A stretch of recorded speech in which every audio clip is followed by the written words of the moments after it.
Bonjour, je me présente, je suis Chris Hanson. Je suis un auteur de Provence et je suis attachée à la ville d'Aubagne par un côté très sentimental. Je suis venue rejoindre ma famille qui habitait ici. Je vais vous parler de mon dernier livre. Ce livre s'inscrit dans une série, La Chronique des Nombres. Chaque nombre porte en lui un mystère. C'est-à-dire dans le titre, il y a déjà, pas la solution, mais il y a quelque chose qui indique ce que le public va trouver à l'intérieur.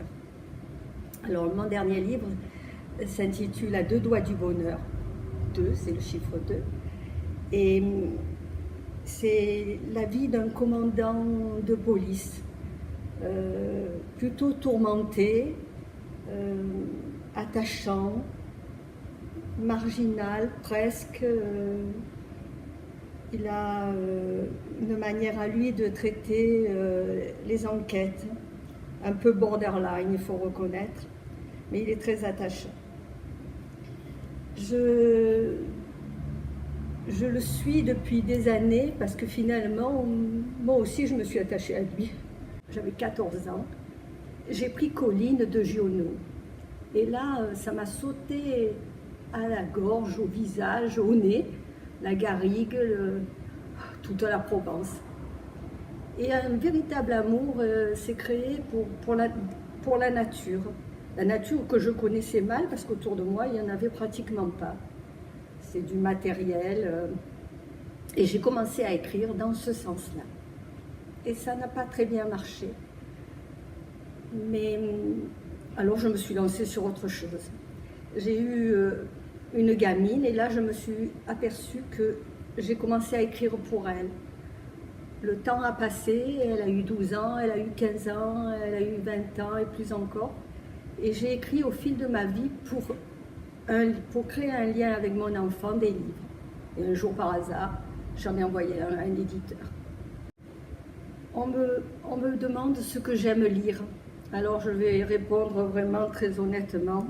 Je suis une très mauvaise lectrice. Quand j'aime distraire mon public, j'aime qu'il passe un bon moment, qu'il se régale, qu'il se lave la tête. Pendant 3 jours, il y a un livre et il se régale. Tant moi, je me torture à lire. Des choses qui sont, la plupart du temps, difficiles à comprendre. Je ne sais pas, je ne suis pas une bonne lectrice. Finalement, je me fais du mal à lire. Les gens se détendent, moi je me fais du mal à lire. Je lis des choses qui veulent m'apporter quelque chose, qui, dans ma vie, vont m'aider à progresser, à vivre mon quotidien. Quel livre j'aurais aimé écrire? Ben, je vais répondre encore honnêtement, pas répondre pour le plaisir de dire quelque chose. Aucun. J'en ai lu de très bons. J'ai lu des très belles choses. Mais l'écriture, c'est une part de soi. C'est un moment un peu de notre âme. Et je ne vois pas pourquoi j'irais prendre un morceau d'âme de quelqu'un d'autre. Moi, les livres que j'écris, il y en a un, par exemple, qui c'est une histoire d'amour, elle est magnifique. Vous l'avez d'ailleurs à la bibliothèque. C'est une histoire d'amour, elle est magnifique. C'est un beau livre. Je suis heureuse de l'avoir écrit, fière de l'avoir écrit. Et comme d'autres ont écrit de très belles choses. Je ne les envie pas, je ne les jalouse pas. C'est merveilleux ce qu'ils ont fait. Mais moi, ce que je fais, c'est pas mal aussi.